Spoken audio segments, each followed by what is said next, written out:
read children's books, you need to ask yourself, or they have to ask themselves, why am I reading a book? Why am I talking about it?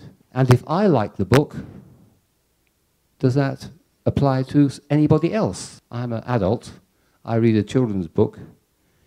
Does that in any way resemble the way in which the child reads the book? So you see, these are very basic questions that we do not normally ask ourselves. So this means that if anybody ever says to you, oh, you are reading children's books, then the answer is that to read a children's book is twice as difficult as reading an adult book.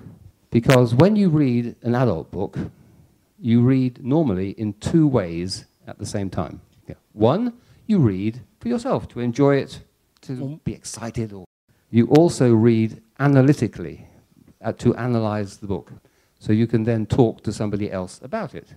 The book is written for somebody like you. The implied reader is you. But now a children's book, you read as the same thing. You read for yourself. You enjoy Harry Potter, you read that for yourself. You enjoy that. You also, of course, read it so you can say to somebody else, Harry Potter is good or bad. Okay? But the implied reader of the Harry Potter books is a child, a less experienced reader. So you then decide that you will read like the implied reader. You will be the child.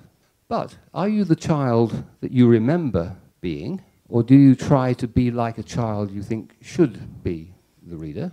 Or do you have something at the back of your mind which says, children are like this, therefore I will make a judgment like that? So that is three ways. And the fourth way is you're probably reading on behalf of a child, for the child.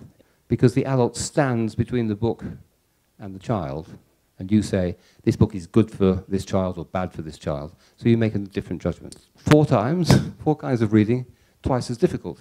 Which makes it, of course, very exciting and very interesting.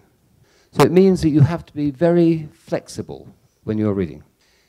You see, one of the things that defines children's books is that there is a power relationship, the power change between the adult and the child. The adult is powerful, the child reader is not so powerful. So all children's books will be exercising power in some way.